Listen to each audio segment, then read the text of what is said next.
ஃப்ரெண்ட்வுட்ஸ் நேயர்களுக்கு வணக்கம்.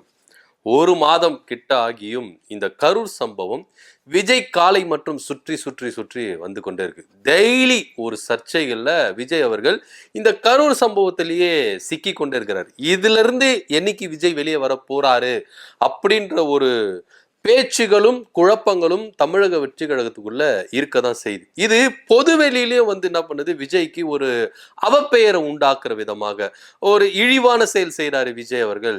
ஒரு 41 பேரை இழந்திருக்கிறாங்க.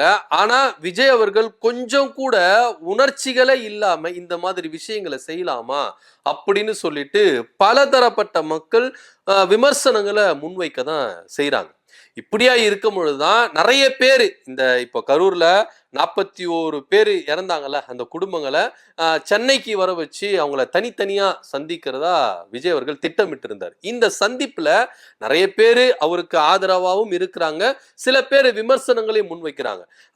அழைத்ததோ 41 பேர், வந்ததோ 37 பேர். இப்படிதான் இந்த சம்பவம் இருக்குது. 41 பேருக்கு அழைப்பு கொடுத்திருக்கிறாங்க, வந்திருக்கிறவங்க பாத்தீங்கன்னா 37 பேர் தான் வந்திருக்கிறாங்க.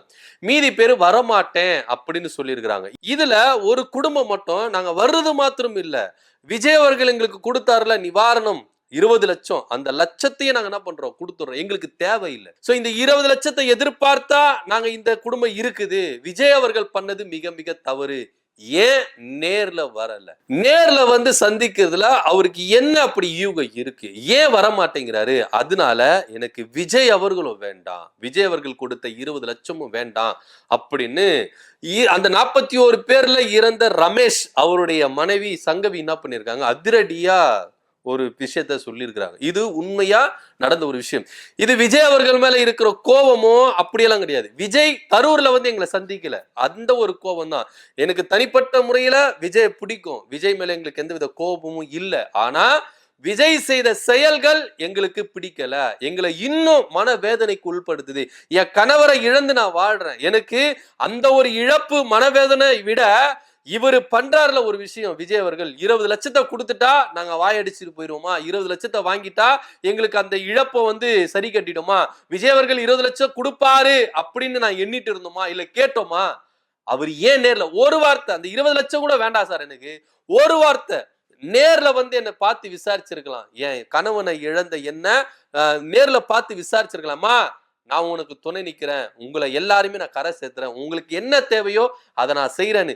நாங்க போய் தேடி ஆறுதலை வாங்கணும்னு எங்களுக்கு அவசியமே இல்லை, எங்களை தேடி வந்து எதுக்கு ஆறுதல் கொடுக்கல அப்படின்னு அந்த அம்மா கதறி அழுது அவங்க புலம்பி இருக்கிறாங்க. இந்த அழுகைக்கு, இந்த கண்ணீருக்கு விஜய் அவர்கள் என்ன பதில் சொல்ல போறார்? 41 பேரு உங்க கூட்ட நெரிசல்ல சிக்கி அவங்க இறந்து போனாங்கல்ல, அந்த கண்ணீருக்கு இவர் பதில் சொல்லி ஆகணும். ஆனா இன்னைக்கு அந்த பெண்மணி, கைம்பெண்மணி சொல்றாங்க, அந்த கண்ணீருக்கு என்ன விஜய் அவர்கள் பதில் சொல்ல போறாரு? இது எல்லாமே விஜய் அவர்களுக்கு ஆப்போசிட்டா தான் வந்திருக்கு. இவர் நினைச்சிருக்கலாம் பாதிக்கப்பட்ட குடும்பங்களை லேக்கா கூட்டு வந்து நம்ம என்ன பண்ணலாம், இங்க அவங்கள சந்திச்சிடலாம் அப்படின்னு. ஆனா இது தவறான ஒரு செயல். அரசியல் வரலாற்றிலேயே இப்படிப்பட்ட ஒரு நிகழ்வு நடக்கவில்லை. கார்ப்பரேட் அரசியல் செய்யறாரு விஜய். இவர் மக்களின் அரசியல் செய்யல, கார்ப்பரேட் அரசியல் செய்யறாரு. எல்லாருமே இவரை தேடி போகணும், இவரு தேடி வரவே மாட்டார். இந்த மாதிரி ஒரு விஷயம் இருக்குல்ல, இது பாசிசத்தை விட பயங்கரமான ஒரு விஷயம் அப்படின்னு தான் சொல்றாங்க. ஏன்னா பாசிசம் அப்படின்னாலே ஆளுமை, ஆளுகை, எல்லாரையும் அடிமையாக்கி ஆளணும் அப்படின்ற ஒரு விஷயம் இருக்குல்ல. இப்ப விஜய் அவர்கள் அப்படிதான் பண்றாரு. நான் உங்களை தேடி வரமாட்டேன், உங்களுக்கு ஆறுதல் வேணுமா நீங்க என்ன தேடி வாங்க, உங்க ஆறுதல் யாரு கேட்டா, உங்க ஆறுதல் யாருக்கு வேணும்? அந்த அம்மா கிழின்னு கிழிச்சிருக்கிறாங்க விஜய் அவர்களை.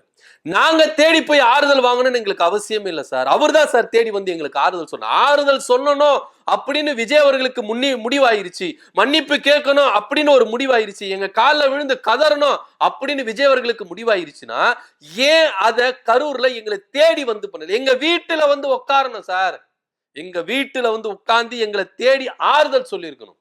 ஆனா இவரு கார்ப்பரேட் முதலாளி, கார்ப்பரேட் அரசியல் செய்யறார். பாசிசத்தின் முழு வடிவமா தான் விஜய பார்க்க முடியுது இந்த விவகாரத்துல. ஒரு பண்ணையார் தொனியில எல்லாரும் என்னை தேடி வாங்க, நான் தேடி வரமாட்டேன், உங்களுக்கு வெள்ள நிவாரண நிதி வேணுமா என் அலுவலகத்தை தேடி வாங்க, உங்களுக்கு ஒரு போராட்டமா என் ஆதரவு வேணுமா என் அலுவலகத்தை தேடி வாங்க, எதுக்கு இந்த மாதிரி ஒரு அரசியல் விஜய் அவர்கள் எந்த அரசியல் கட்சியிலும் ஆண்ட கட்சியோ ஆளுகிற கட்சியோ எந்த கட்சியும் இந்த மாதிரி ஒரு அரசியலை கையில் எடுக்கவே இல்லை. ஏன்னா இது மக்களை பாதிக்கின்றன ஒரு அரசியல். இது மக்களை தலைவருக்கும் மக்களுக்கும் அது பொதுமக்களுக்கும் தலைவருக்கும் ஒரு பாலம் இருக்கும்ல, அதை உடைச்செறிகிறார் விஜய் அவர்கள். நிர்வாகிகளுக்கும் தலைவர்களுக்கும் ஒரு நெருக்கம் இருக்கும். அதை தவிர்த்து நீங்க நாட்டை ஆளணும் அப்படின்னு நினைக்கிறீங்களா? நாட்டை ஆளணும்னு நினைக்கிறவரு மக்களை தேடி போகணும். இப்ப நான் விஜய் அவர்களுக்கு ஓட்டு போடணும் அப்படின்னா எனக்கு ரைட்ஸ் இருக்கு நான் கேட்கறதுக்கு. நாட்டை ஆளணும் அப்படின்னு சொல்றாருல, அப்ப ரைட்ஸ் இருக்குதுல்ல என்ன விஜய்க்கு அவர்கள் கேட்கறதுக்கு. அப்போ நான் உங்களுக்கு ஓட்டு போடணும்னா நீங்க ஓட்டு போடுற மாதிரி நடந்தணும். நான் பண்ணையார் மாதிரி வீட்டுல சொகுசா ஏசி பங்களான்னு சொல்லி நான் உக்காந்துப்பேன், கார்பரேட் அரசியல் செய்வேன். ஆனா நீங்க வந்து என்னை தேடி வந்து ஆறுதல் வாங்கி உங்க ஆறுதல் அப்படிப்பட்ட ஆறுதல் யாரு கேட்டா? இவங்கெல்லாம் என்ன இன்னைக்கு 41 பேர் குடும்பத்தை நீங்க அழைச்சீங்க. ஆனா வந்தது எத்தனை பேரு? 37 பேரு. கார்பரேட் அரசியல்ல உங்க அல்லல் படுறாரு விஜய் அவர்கள். என்ன பண்றது ஏது இந்த கரூர் மக்களால அல்லல் பட்டு நிக்கிறாரு. ஏன்னா விஜய் அவர்கள் எடுக்கிற ஒவ்வொரு முடிவும் தவறாதான் போய் முடியுது. அவர் எடுக்கிற முடிவு எதனா ஒண்ணு சரியா போய் முடியுமானா முடியவே முடியாது. கரூர் மக்களை சந்திக்கல பெரும் குற்றச்சாட்டு இருந்ததுன்னா விஜய் மேல, அந்த கரூர் மக்களை போய் சந்திக்கல, பாதிக்கப்பட்ட பேர் குடும்பங்களை போய் சந்திக்கல, பெரிய ஒரு கேள்வி அவர் மேல இருந்தது. அதை எல்லாத்தையும் உடை தெரிகிற மாதிரி அவங்கள சந்திப்பாரு அப்படின்னு தான் எல்லாருமே நினைச்சாங்க. இவரும் அதான் பிளான் போட்டாரு. கரூர்ல போய் நான் சந்திக்க போறேன் அப்படின்னு பிளான் போட்டாரு.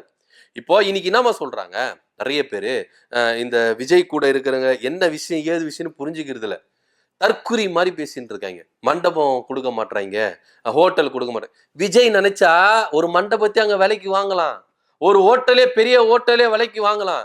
அப்படி வாங்கி போய் சந்திக்க வேண்டியதானே. சந்திக்கணும்னு முடிவாயிடுச்சுல, நீங்க போய் சந்திக்க வேண்டியதானே. ஏன் சந்திக்கல?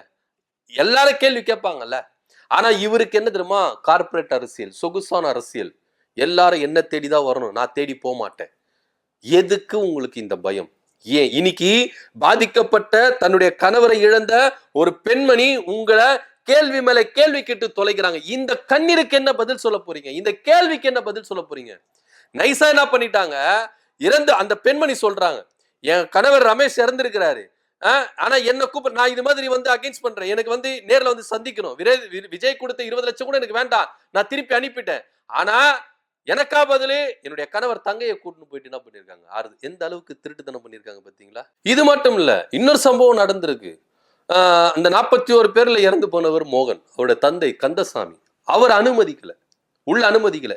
கேட்டா என்ன சொல்றாங்க, தாவேக்கா தரப்புல இருந்து என்ன சொல்றாங்க அப்படின்னா விசித்திரமா இருக்குது. இவங்க சொல்ற பதிலு இவங்களுக்கே பின்னாடி வினையில போய் மாட்டுது. என்ன சொல்றாங்க அப்படின்னா, இறந்து போன மோகன் அவரு அவங்க அம்மா கூட தான் இருந்தாரு, அவங்க அப்பாவும் அவங்க அம்மாவும் பிரிஞ்சிருந்தாங்க, அவங்க அம்மா கூட தான் இருந்தாரு, அதனால அவங்க அம்மாவை நாங்க கூட்டு வந்தோம், திடீர்னு இவர் வந்துட்டாரு, அதனால நாங்க இவரை விடல அப்படின்னு சொல்றாங்க.